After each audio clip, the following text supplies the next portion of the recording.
Welcome. I would like to welcome you to episode 349 of the Unpopular Podcast. This is the man, the myth, the legend, Jalen Hunter. And here at the Unpopular Podcast, when I really ask you to agree with me, I'm asking you to hear me out. When I look at the Summer League, right, I have to understand what I'm looking at.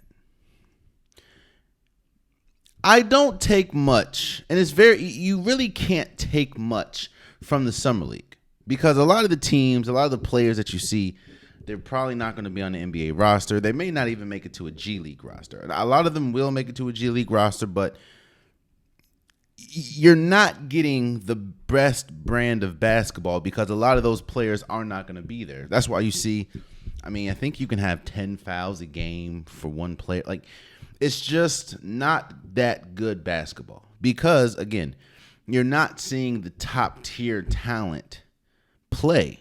So you really have to damper your expectations while watching the Summer League. However, what can you get from the Summer League? You can see how some of the top players like, Brandon Miller and some of the top draft picks, how they perform under heightened competitive games. You know what I'm saying? Like, of course, the Summer League, most of these players are better than college players. So you want to see how the new upcoming Anthony Black and Chet Holmgren came back. You want to see how they play and how they handle maybe a faster game, a more physical game. Well, for this Summer League, all eyes were on Victor Wembanyama. Everyone wanted to get a glimpse of Victor. Everyone wanted to see just how Victor was going to handle himself and how he looked. He was touted as the greatest prospect to come out since LeBron James. A lot of people are saying that he could be the greatest prospect of all time. Yes, he looks good in France. He looks good playing for the team he played for. However, you want to see what he looks like under the NBA umbrella. So the Summer League is the first glimpse that we see.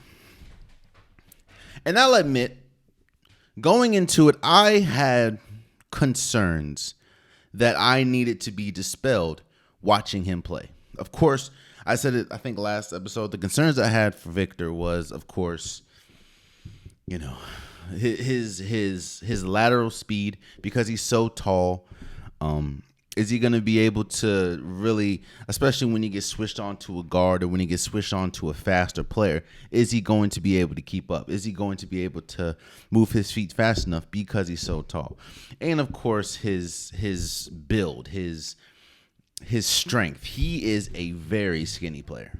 And I was interested to see just how he fares in a more physical game. And after playing 2 games and essentially being shut down for the Summer League, all the concerns that I had for Victor Wembanyama are still there. However,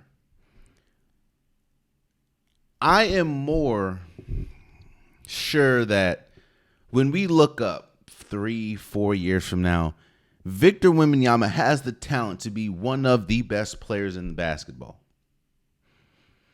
Again, the concerns I have are still there. He's still a very skinny player, and I wonder how he'll fare against Giannis Antetokounmpo, against Joel Embiid, against Nikola Jokic, against Anthony Davis. Like, I want to see how he fares against bigger athletes. But the poise that he had a very bad first game. I don't know if it was probably jitters. He's touted up to be this all-time great before he even stepped on an NBA court. So it could have been the jitters, but the next game he had 27 points. He was incredible.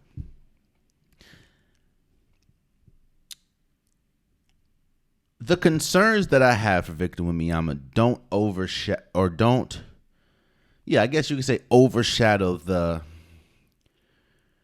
Nothing's surety. Let me say, nothing's a surety in basketball. Nothing's a surety in sports. One slip can end a career. One hit can end a career. And I'm not wishing that upon anybody. So you don't know the path of a player. I mean, you look. We thought we thought Derrick Rose's career was going to look drastically different than it did. I'm happy that it's had the length that it's had so far, but we thought, before the injury, we thought Derrick Rose's career was going to be drastically different. We thought, going into the draft, you thought Greg Oden's career was going to be drastically different. You never know what's going to happen in sports, but one thing I will say is, if it feels like the projections are right, and it feels like the people that are handing out these prospect grades and the scouts, it seems like they are right. We have never seen somebody with the physical build, with the skill set, with the height that Victor Wembanyama has. And Draymond Green, shouts out to Draymond Green in the Paul George podcast. He said it.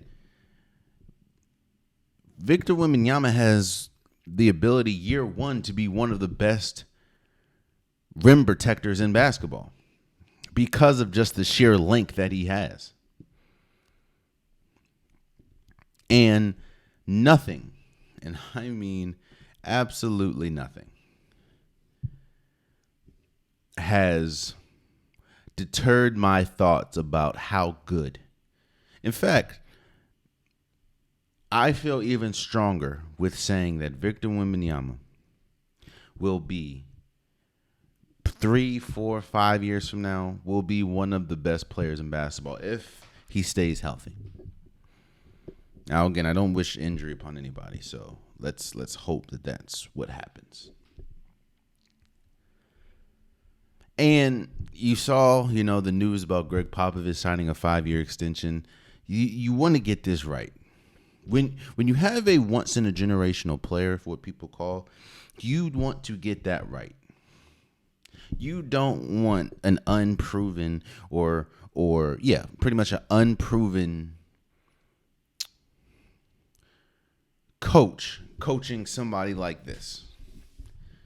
You want to, when you draft a player this high, when you draft a generational talent, you want and you need to, for lack of a better term, squeeze the most you can get out of them. Because the most you can get out of them is top tier greatness. I mean, they're squeezing the most out of Steph Curry. They're squeezing the most out of LeBron James. They're squeezing the most out of Kevin Durant. They're squeezing the most out of Nikola Jokic, Joel Embiid, Giannis Antetokounmpo, Luka Doncic. You want you need to, again, these are players that are kind of considered as generational players. Players that you may not see. We may never see a person with the size and skill set of a Nikola Jokic, of a not Giannis Antetokounmpo. We will probably never see a shooter as good as Steph Curry. We will probably never see a player had the career and had the longevity and just the greatness that is LeBron James. So what you want to do is you want to get that right. Now, some players are able to supersede that, and some players are able to just perform with whoever. But you don't want them to have to do that. So when you sign Greg Popovich, who is widely known as probably one of, if not the greatest coach in basketball history, you want greatness in greatness. Greatness is, well, how do I say this? You want a sure thing around Victor Wembanyama. You don't want one false move, and that false move can be hiring a bad coach or hiring a bad training staff. You do not need that around a player that can ultimately change the direction of your franchise. So I think Victor Wembanyama is going to be incredible. Yes, the concerns that I have for him are still there and probably won't be dispelled until he gains some weight or until he plays against one of the premier players in basketball.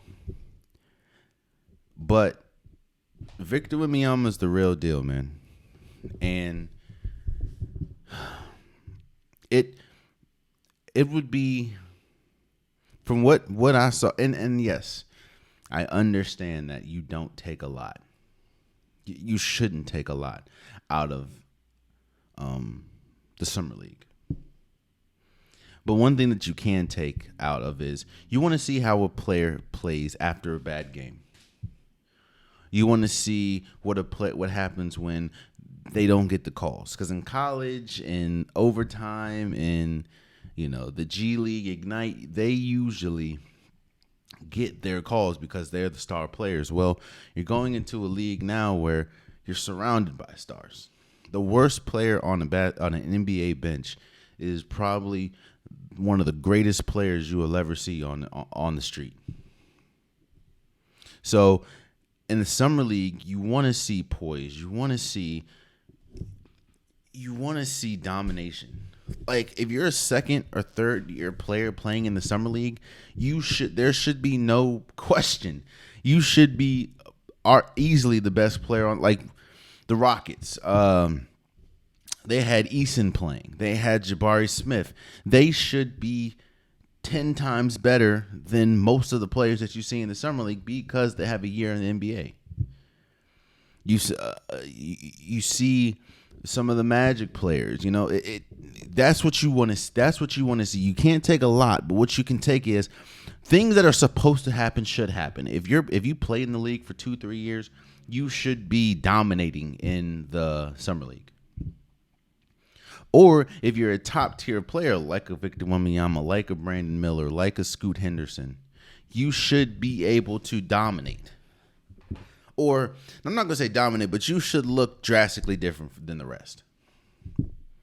When LeBron James, even though I think he played like maybe 1 or 2 games in the summer league, maybe 3, when LeBron James was in the summer league, him, Carmelo Anthony, D Wade, they look drastically different, obviously.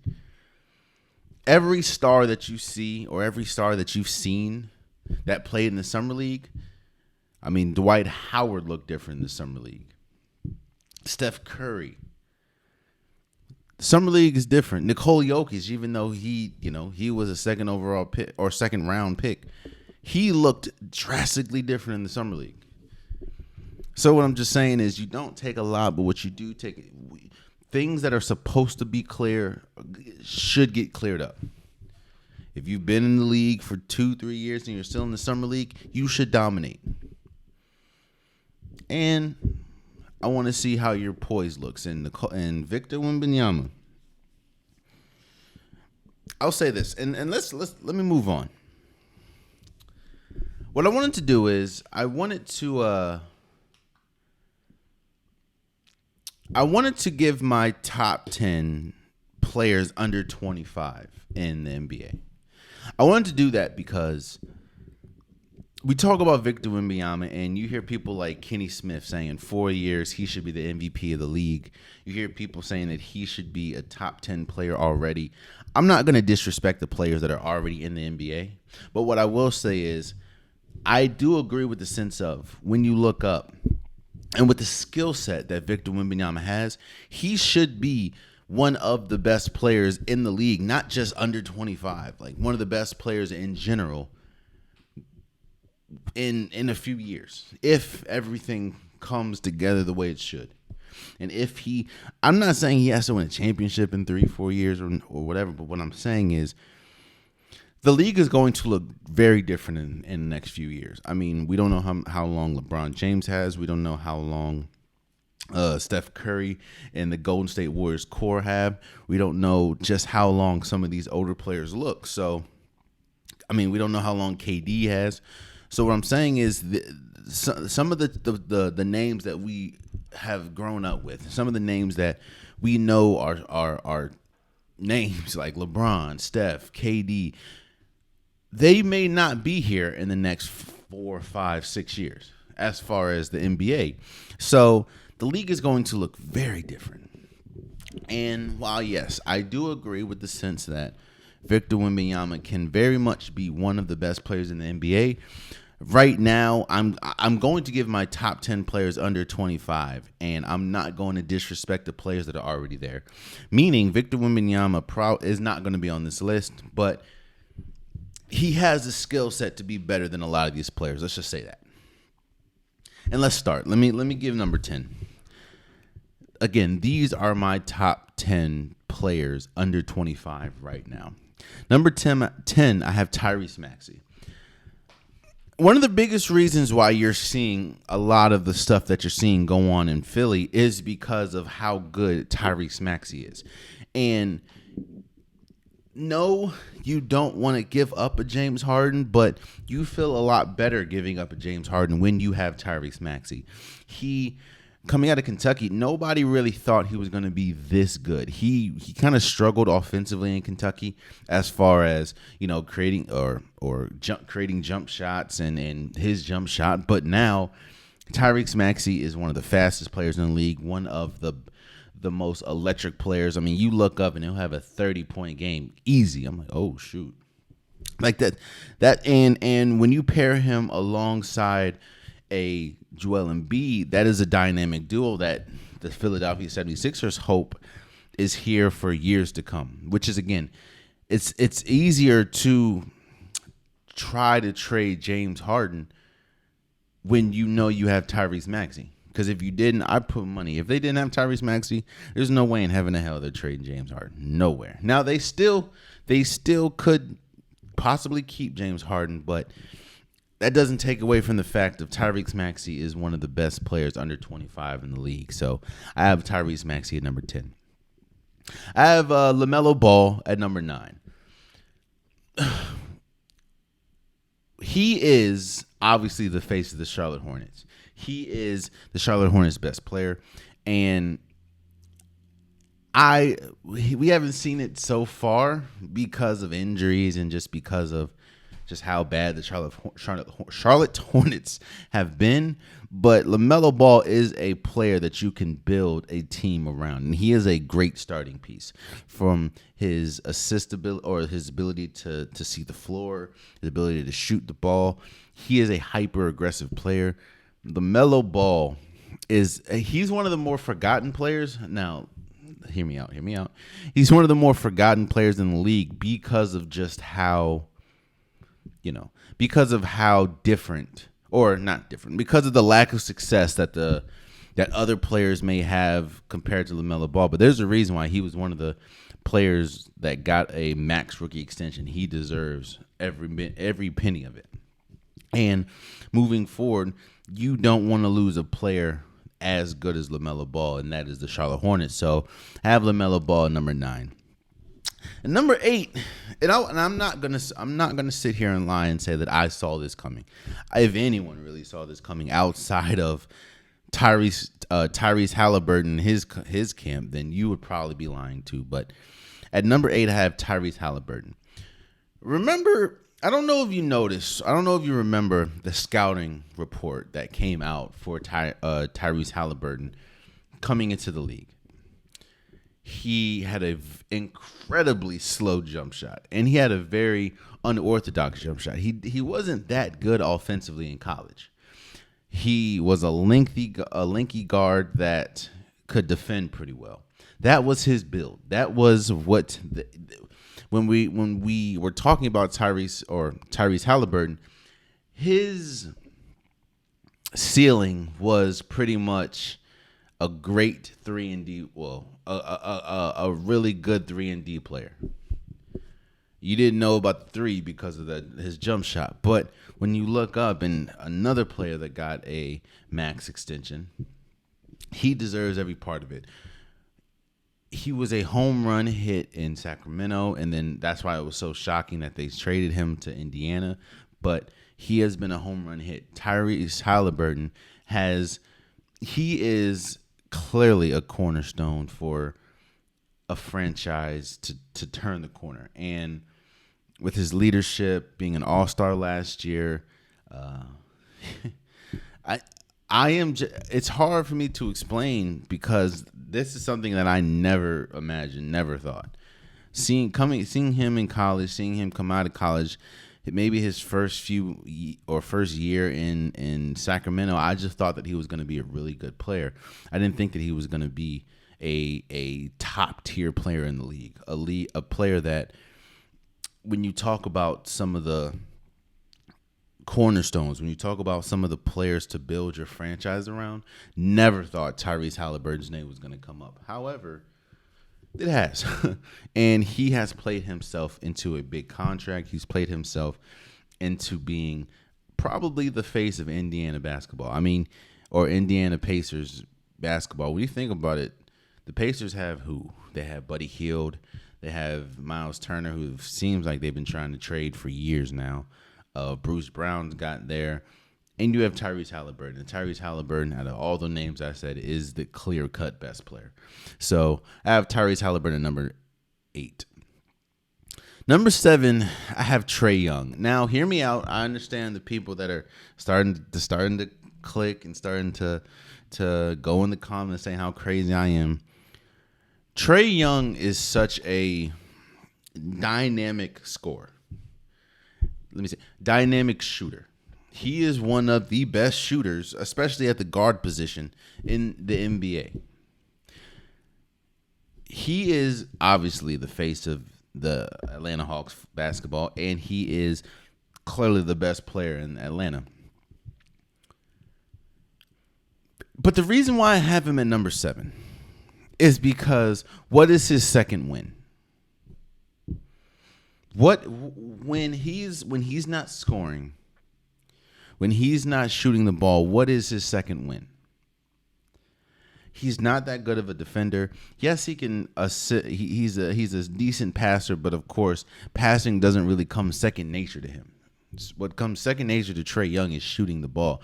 Don't get me wrong, man. I'm not here crapping on Trae Young. I'm not here saying Trae Young doesn't deserve all the accolades that he deserves. Don't get me wrong. What I'm saying is the reason why he's number 7 is because he's such a one-track player to me. But it's a good shot. Like, he's one of the best scorers in basketball. But outside of that, he doesn't do much. And that kind of resembles the Atlanta Hawks, and I guess you can say their lack of success.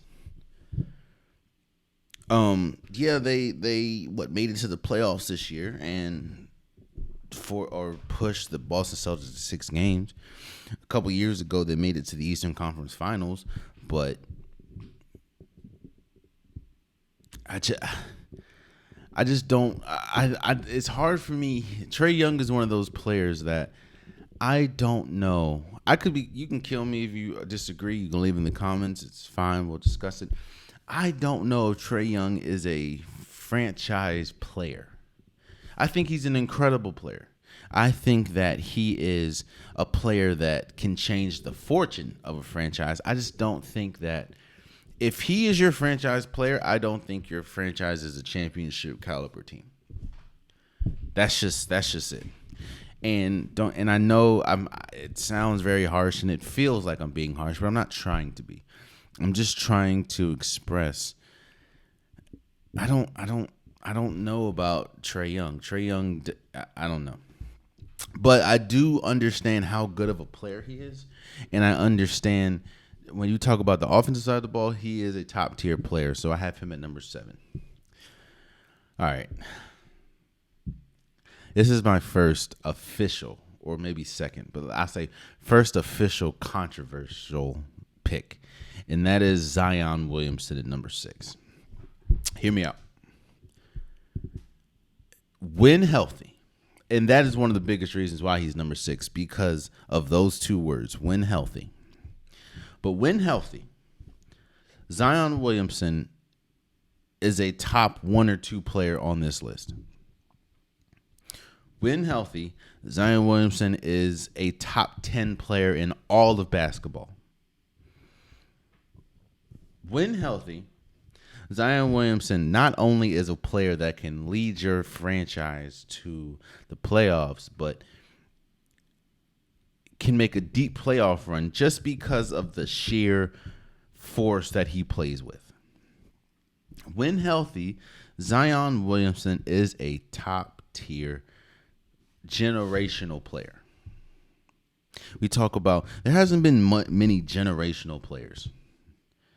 And when we say generational, for people that don't know what that means There's not many players like them. There's really no other players like them. There's once in a generation. Once in a generation. That means that in a generation, there's only one player like this. We've seen that We've seen that with LeBron James. I feel like we saw that with Kevin Durant. We saw that with probably Giannis, and now Victor Wembanyama. Zion Williamson and Victor Wembanyama. You notice there's a couple of names that are top tier names I didn't say. Zion Williamson is on that list in my opinion. It's just the when healthy part, which is why I drop him to 6, which is to me is very low, because he is clearly better than probably a bunch of people above him, but he just has not been able to stay healthy. And that is the only detriment I have for Zion Williamson. And that should show you just how good of a player he is, that the only reason why he's number 6 on my list is because he just can't stay healthy. Cannot stay healthy. I hope that definitely changes, and I hope that, he's able to really get a handle on his health. And I did see him on the I hope he gets a handle on his health, but I have Zion Williamson at number 6 just because of that. At number 5, I have Anthony Edwards. When Anthony Edwards falls into that class where when we talk about the success of teams, we like to also talk about the success or lack of success of players. And we attach, of course, which is obvious, we attach the lack of success that the Minnesota Timberwolves have had to an Anthony Edwards, to a Karl Anthony Towns. And I don't think that's right when we're talking about a player as good as Anthony Edwards. There's a reason why. Every time we hear about a trade or from Minnesota, Anthony Edwards is never in the trade. He's always an untouchable. He's an infectious person. He's a great basketball player. He has flashes of top 10, top 5 caliber players. He is good enough. Again, when it's all said and done, he's good enough to be considered a top 20 player in the league right now. And again, in a few years, we don't know what the league is going to look like. Anthony Edwards is great.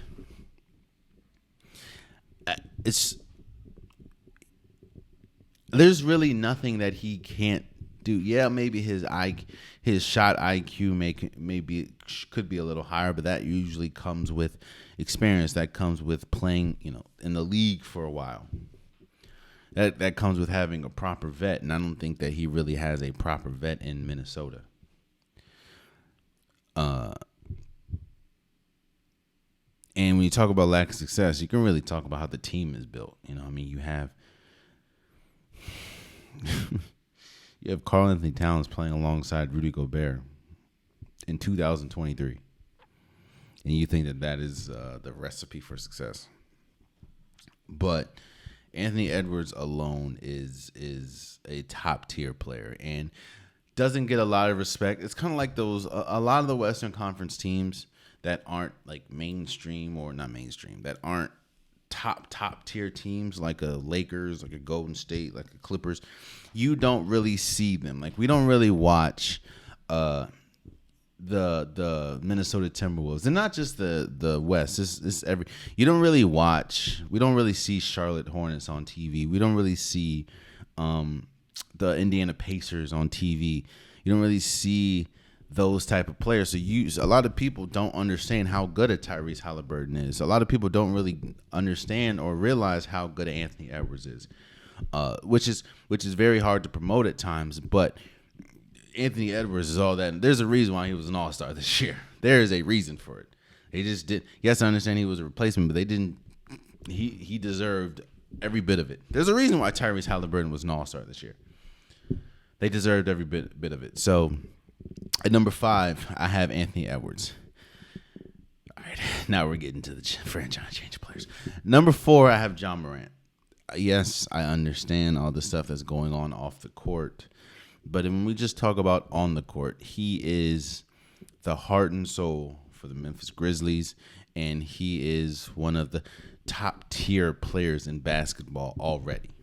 If it wasn't for all the off the field or off the court incidents, he would be an all NBA player last year, probably all NBA's first or second team. John Morant is he's a generational talent. Well, no, he's not. I'll say he has generational attributes. Like, he jumps out the gym. I would like his shot to be a little better, obviously, and again, his decision making, but that comes with maturity and that comes with just age. I mean, he's very young. But John Morant is number 4 on my list. It's very hard to. I mean, we saw the battles that him and the Golden State, or him and the Grizzlies, had against Golden State last year in the playoffs. Even the battles that we saw with a bad hand this year against the Lakers. There's a reason why the Memphis Grizzlies, I think, we're like the 3rd going into the playoffs. Maybe 2nd, maybe 4th, but it was 3rd. So, or 2nd. No, 2nd was the Kings.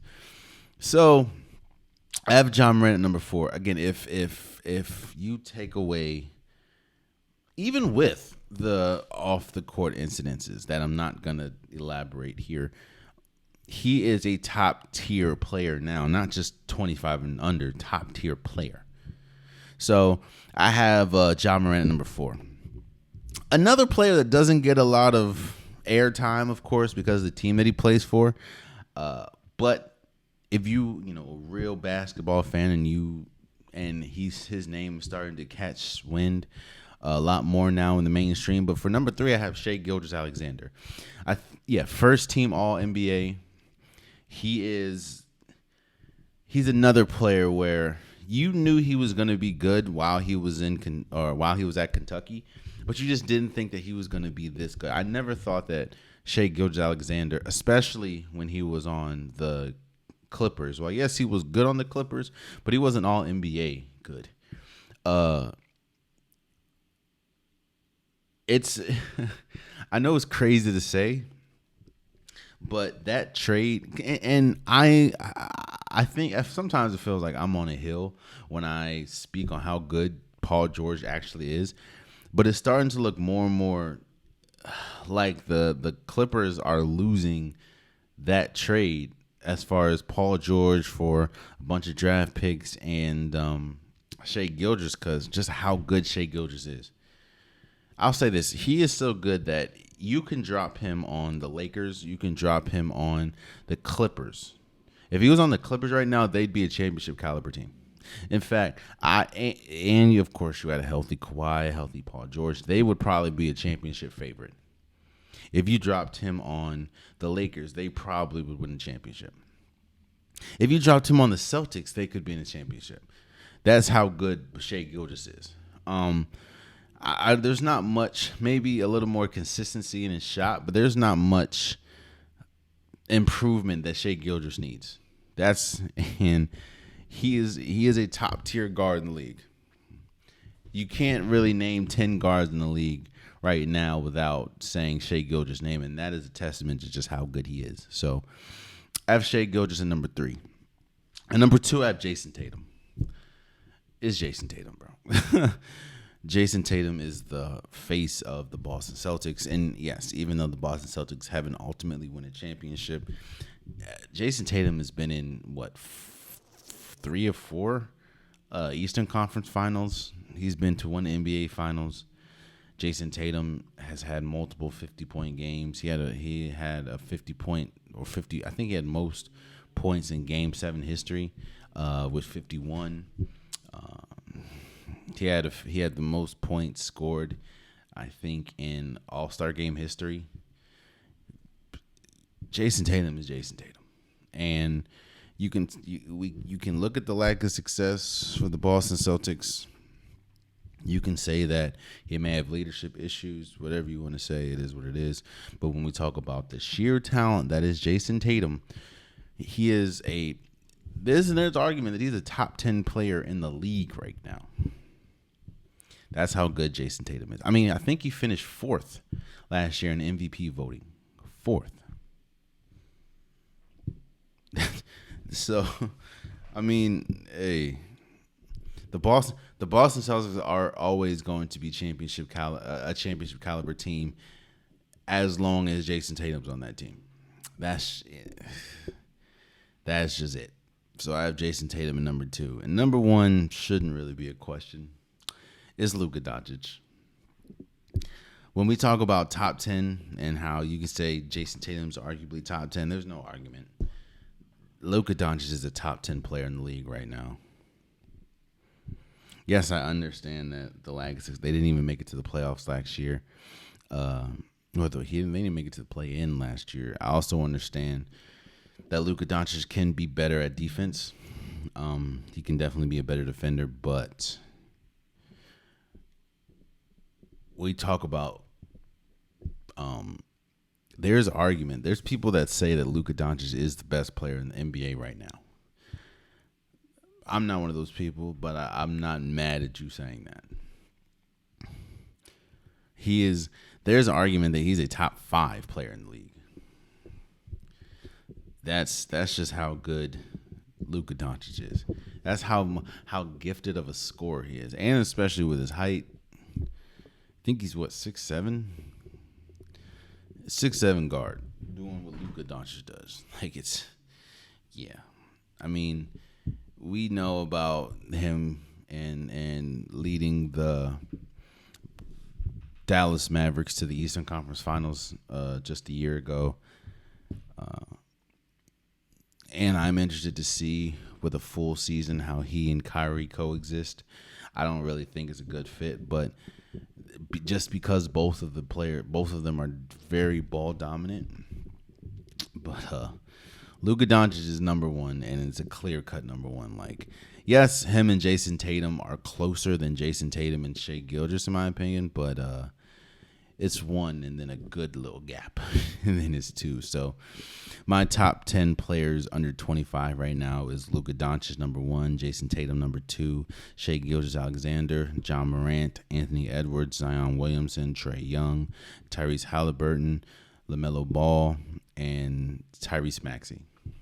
Again, and I really wanted to do that segment after the Victor Wembanyama, because if we look up maybe 2-3 years from now, if Victor is not on this list, that means he's probably failed somewhere, whether it's injury, whether it's just if he has not lived up to his potential, that's a huge problem for not just him, but the San Antonio Spurs. But if he is not on that list, I know it's my personal list, but if he is not on that list in 2 to 3 years, something has gone wrong. Something has gone drastically wrong. So that's my list. I also want to talk about the Hall of Fame. And it seems like the Hall of Fame, or when we talk about people's legitimacy in the Hall of Fame, right?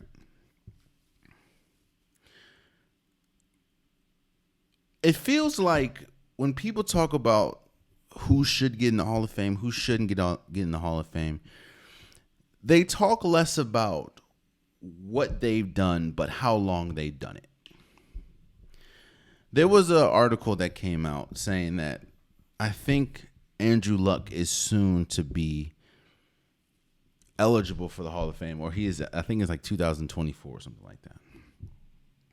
And an argument was sparked about, does he deserve to be in the Hall of Fame? And I found myself being one of those people as well. One of the people that say, oh, but how long did he do it? Or he didn't do it for that long. I have to take a step back, man, because there's two players I want to talk about. I want to take a step back and ask myself, okay, yeah, we could talk about longevity, but what did they do?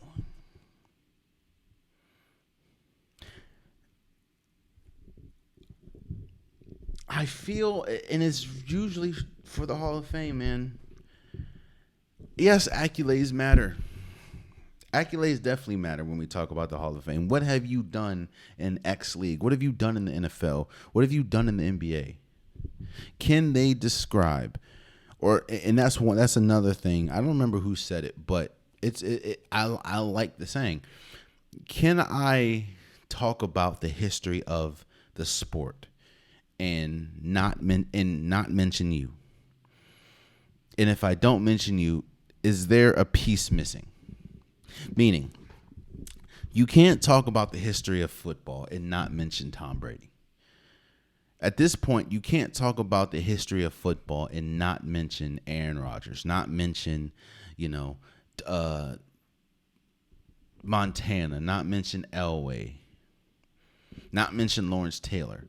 Those are all-time greats. Those are, of course, players that deserve to be in the Hall of Fame. Again, all of them are outside of Tom Brady right now, but he's a clear-cut Hall of Famer. He's arguably the greatest player of all time. When we talk about basketball, you can't talk about the history of basketball without talking about Steph Curry, without talking about LeBron, Michael Jordan, all-time greats. They are going to be in the Hall of Fame. To me, it's not. It doesn't. And I'm really just talking to myself. I have to understand that it doesn't. Yes, longevity is cool. And yes, how long you've done something matters. But it shouldn't be the end all be all, because there's people that have done things in a shorter amount of time than people that have done in their entire 20, 30, or 20, 15-year career.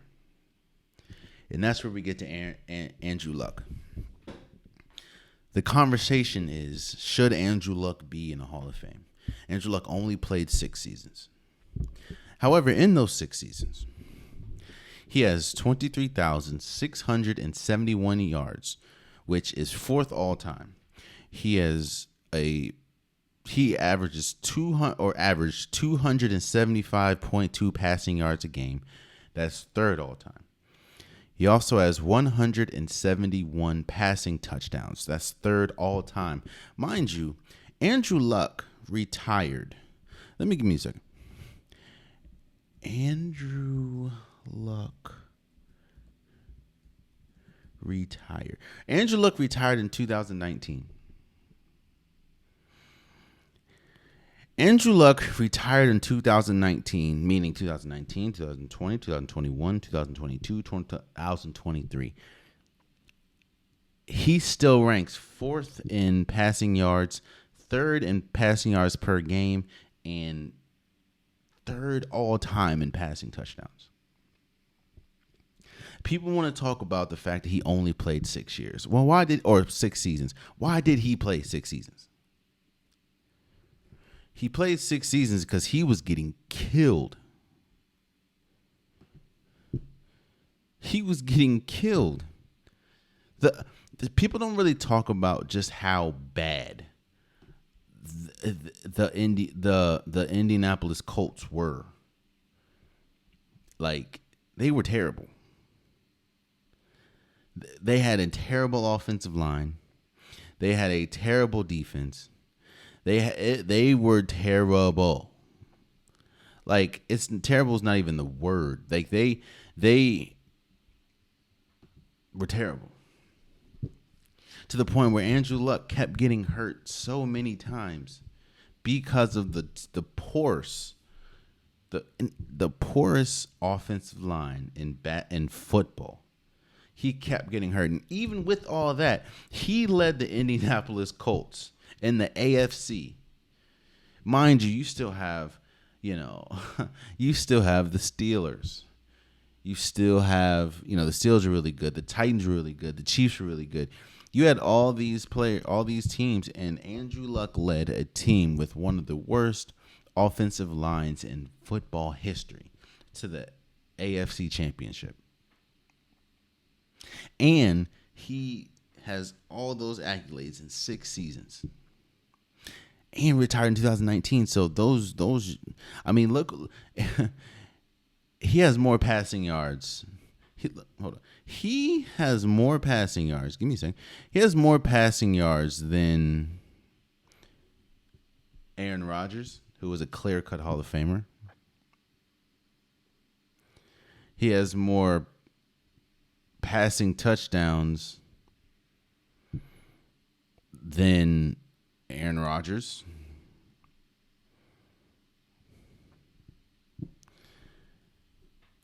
Wait, and he has more passing touchdowns than Tom Brady. Look here, I understand that longevity is important, but that shouldn't be the end all be all. Because there's no way that you can look at, in fact, the only way that you can look at Andrew Luck's resume and really come up with an argument that he's not a Hall of Famer is only because of longevity.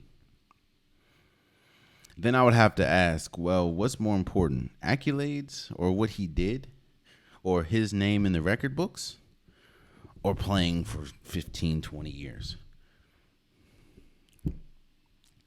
Andrew Luck deserves to be in the Hall of Fame. Again, imagine what he would have been if he didn't play for a organization that hasn't really been good since him.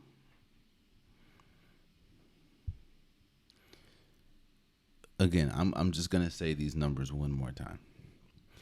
Andrew Luck, in his first 6 seasons in the NFL, 23,671 passing yards, 4th all time. 275.2 passing yards per game, which is 3rd all time, and 171 passing yards, which is 3rd all time. Behind a terrible offensive line, not that many weapons. I think T.Y. Hilton was like his best weapon. And his body riddled with injuries. So you can, just for me, you can miss me with he is not a Hall of Famer because he hasn't played that long. Another player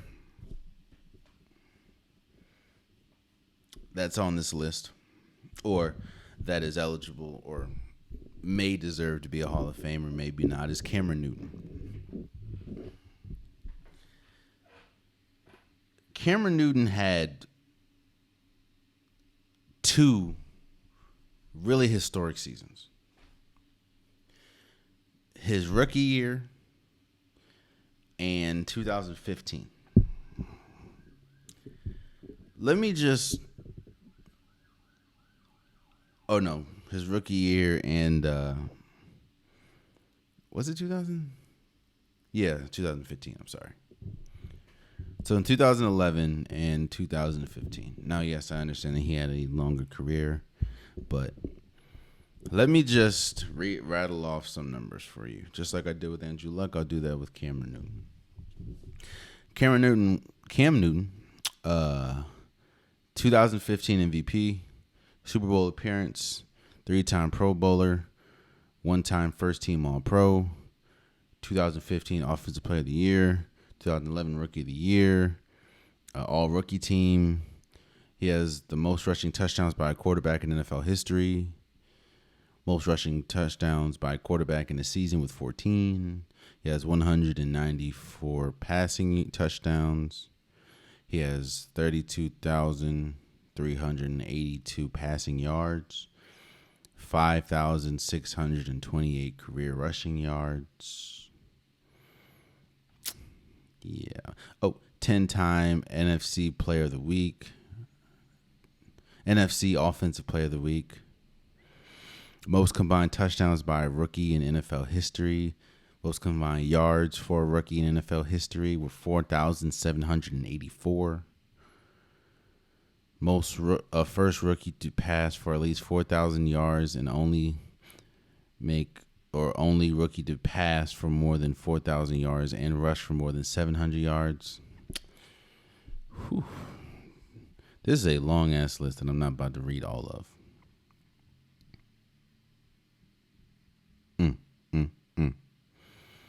Sixth quarterback to throw for 400 yards in back-to-back games.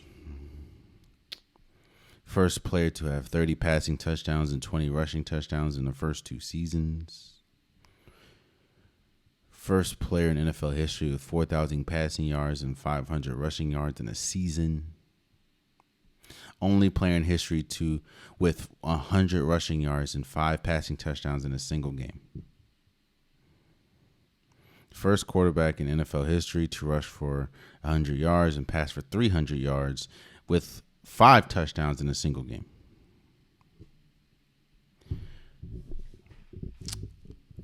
It goes back to the question that was asked. When you talk about the history of the sport, and we talk about African American quarterbacks, we talk about mobile quarterbacks, we just talk about the quarterback position in general.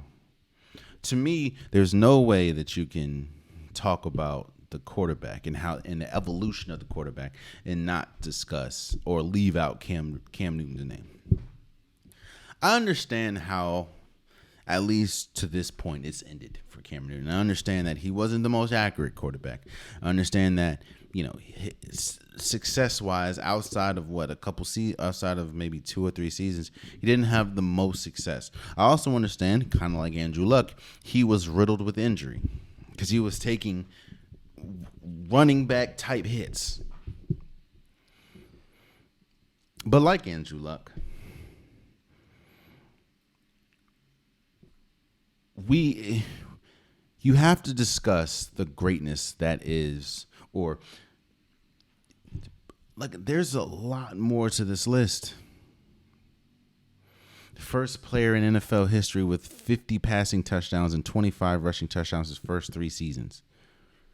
Fastest player to throw for 1,000 yards. 6th quarterback to throw for 400 yards in back-to-back games. First quarterback in NFL history to pass for 400 yards in the first 2 career starts. Most passing yards by a quarterback in a debut game, 422. First quarterback in NFL history to win both. The first quarterback in NFL history to win both the NFL Rookie of the Year and NFL MVP. Again, man, and the thing is, again, I was one of these people. We have to stop being so bound to length. Pause. Being so bound to how long a career was. How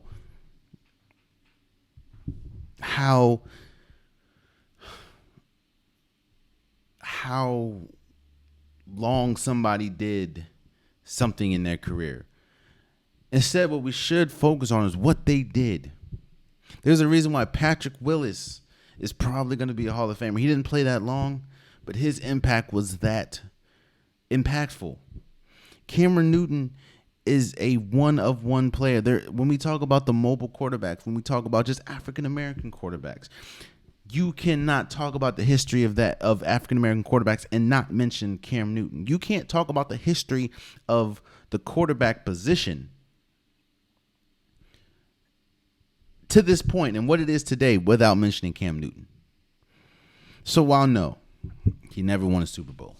He went there, but never won a Super Bowl. While no, he didn't have the longest career, the most, his accuracy was always a question. His injury history was always a thing. But what did Cam Newton do? What did Andrew Luck do? And we're talking about two of the greatest, two players that can be in the conversation for some of the greatest quarterbacks we've ever seen. No, I'm not saying Andrew Luck's the greatest. No, I'm not saying Cam Newton's the greatest, but they were greatness. And you can, in my opinion, you cannot tell the history of the sport, the history of the NFL, without mentioning Andrew Luck and without mentioning Cam Newton. So in my opinion, it doesn't matter how long they played, doesn't matter how great they or how long or how great or how long their greatness lasted. Cam Newton, in my opinion, is a Hall of Famer, as well as Andrew Luck. Because again, there are players that have played longer than both Cam Newton and Andrew Luck that haven't done half as much as Cam Newton and Andrew Luck and will probably find themselves in the Hall of Fame. And there's people in the Hall of Fame that don't have the numbers that Cam Newton or Andrew Luck have for their entire career. Andrew Luck did this in 6 seasons. 6. Cam Newton, yes, he played longer, but again,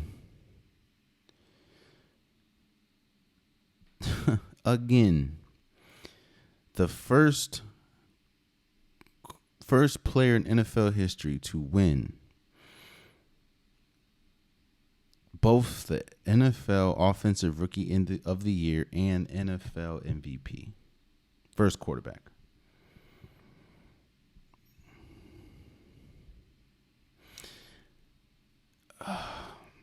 Speaking of Hall of Fame, and let's kind of stick with football. I think that, and I've talked about this on numerous occasions, but let's focus on it. This is the golden age of sports. Sport, it's just greatness all around.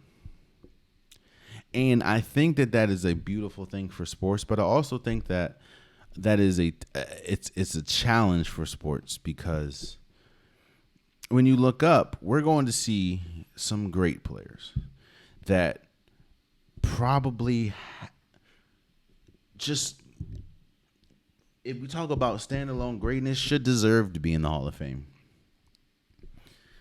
But when you throw in accolades, when you throw in what have they really done, I don't know if they'll make the Hall of Fame. And I was thinking about it. How many Hall of Famers in football, clear-cut Hall of Famers, do we have right now? Like, and what I mean is, if their career ended today, like if they called it quits, if they pulled an Andrew Luck, how many Hall of Famers do we have? And I really think there's only 4. Now, don't get me wrong. I don't see that happening for a lot of players, meaning I don't see Lamar Jackson calling it quits tomorrow. I don't see Joe Burrow calling it quits tomorrow. I don't see Nick Bosa calling it quits tomorrow. Josh Allen, So they definitely have time to build that resume up. But, in fact, there's 5. 5 players, I believe, if they called it quits right now, are clear-cut Hall of Famers. Patrick Mahomes, Aaron Donald, Trent Williams, A-Rod, and Julio Jones.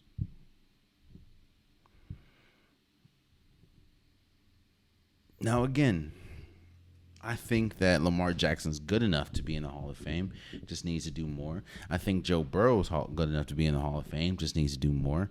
Josh Allen has a chance. Jamar Chase, Justin Jefferson, Christian McCaffrey. Like, these players have a shot to do it. And don't get me wrong, I think that they ultimately will end up in the Hall of Fame. But if we're talking about right now, there's only, 5 players? You can argue maybe DeAndre Hopkins. But who else are we arguing here? Jalen Hurts, to me, hasn't done enough, but I think that he ultimately will when it's all said and done if he continues the trajectory. Travis Kelce, I think that he's probably the if there was a sixth, he'll probably be a sixth. TJ Watt might be up there. But who else? Who else? Derrick Henry, he wasn't. But what has Derrick Henry really done outside of Russia a lot? Let me not do that. Derrick Henry has been incredible. The only problem, I don't know how much of that has been because he hasn't really played alongside a good quarterback. But and I'm not taking away from Derrick Henry, but maybe Derrick Henry. If I'm going to do 7, I'll do Derrick Henry. And maybe, okay. I see, this is why I appreciate you guys. We're talking through this. All right, so I have Mahomes, Aaron Donald, Trent Williams. For people that don't think Trent Williams is a Hall of Fame right now, come on now. What he did for Washington and what he's doing come on now. Aaron Rodgers, Julio Jones. Do we want to put TJ Watt in there? Like, if TJ Watt ended his career right now, would he be a Hall of Famer? I don't think so. No. The only reason why I didn't put JJ Watt is because he retired. JJ Watt definitely be in there, but these are active players. Okay, guys, come on, talk me into it. Derrick Henry, one of the greatest rushers of. Yeah, okay, Derrick Henry's in there. Travis Kelce, yes. Travis Kelce is probably, arguably, top 5 tight ends of all time. Anybody else? Nick, no. Not Russell, no. So, okay, you guys have talked. We talked this out. Good, thank you, man. You've had me add 2 players. Derrick Henry. So right now the list is. Patrick Mahomes, Aaron Donald, Trent Williams, Aaron Rodgers, Julio Jones, who's still active, Derrick Henry, and Travis Kelce. Now, again, that speaks to just how great the league is, and how, to me, it's harder than ever. Because again, I didn't say anything about Justin Herbert. I didn't say anything about Russell Wilson, who I think is going to have a bounce back year. I didn't say anything about Deshaun Watson, Jamar Chase, Joe Burrow, Lamar Jackson, Tua, Tyreek Hill, Stephon Diggs, CeeDee Lamb, Minka Parsons, Saquon Barkley, Dexter Lawrence, Jalen Hurts, A.J. Brown, Terry McLaurin. All those players that I named are Hall of Fame talents. They just haven't done enough, in my opinion, so far. But I think that they will do enough by the end of their career. I'm just saying, if they were to retire right now, the only Hall of Famers that I have is Mahomes. No, I mean right now. Like, if the NFL stopped right now, the only Hall of Famers that I have is Mahomes, Aaron Donald, Trent Williams, Aaron Rodgers, Julio Jones, Derrick Henry, and Tyreek Hill. So, and I'm sure somebody who's a fan of another team will get into my comments and tell me why their favorite player or the best player on their team should be a Hall of Famer. Hey, bring that energy here, and we will talk about it.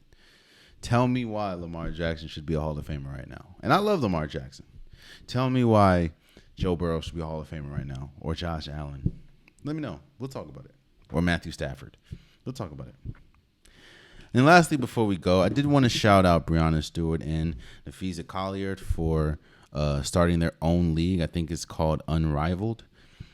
This, of course, is a 3-on-3 league that's going to happen after the WNBA season. It gives women, or WNBA players, women hoopers, a different avenue outside of having to go overseas. We all know what happened to why do I keep forgetting this woman's name? I am so sorry. We all know that the opportunities for women, especially when we talk about pay, especially when we talk about living wages in the WNBA, is drastically different from the NBA. NBA, some of the worst players in the NBA are making more than some of the best players, or most of the best players in the WNBA. I understand that you can talk about revenue. I understand that you can talk about bringing in money, whatever you want to talk about. These women are top athletes and deserve to be paid like top athletes, and in a lot of situations they're not. So, especially when we talk about, when you look at the top player, I think Steph Curry just next year is making $53 million. Now, that's Steph. Don't get me wrong. I get that. But I'm not saying that there's a WNBA player that should be making the same amount of Steph. What I'm saying is when you have players as great as Asia Wilson, Breanna Stewart, Jewel Lloyd, when you have players that good, Sabrina Descu, they should be making more than they're making. And a lot of them have to go overseas to play. And we have clearly seen how dangerous it is to be overseas. And whether you agree with what women should be making or not, I would hope that the safety of athletes should be a universal thing. And I think that it's great that you're giving, that Breanna Stewart and Napheesa Collier are giving the players a safer route and a better route, that you don't have to essentially go to a Russia or go to another country just to play. It's a 3-on-3 tournament, which is pretty fun, and a 1-on-1 tournament. So yeah, man, I'm excited to it, and shouts out to Collier and Stewart for putting their money together. I'm sure they're going to get groups and maybe NBA players to fund it, or some NBA players to fund it. They're probably going to fund most of it themselves. But yeah, man, I'm excited to see what happens to it, and I'm excited that it just gives women hoopers another avenue to play, and a safer avenue, so they don't have to leave the country. So I don't know. I'm sure that they'll probably be making more, but it's all about the safety, and just gives another avenue to hoop, and I like that. So yeah. And there you have it. That's been today's episode of the Unpopular Podcast. I truly appreciate you guys. If you want a Popular Podcast shirt, hoodie, sweater, long sleeve joggers, the link is in the description below. I have multiple different colors, multiple different designs. Get your Unpopular Podcast merch today. Also, please subscribe to every listening. Please subscribe to every listening, or please subscribe to listening. Please subscribe to every you're watching. Subscribe to the YouTube channel. I'm trying to reach 1,000 subscribers. I am so close. I appreciate everyone that has helped. Just please subscribe if you haven't. Also, follow the socials. Follow TikTok. Follow Instagram. I post there pretty much daily. Shorts, reels, and everything. So, give me a follow if you can. And until next time, much love.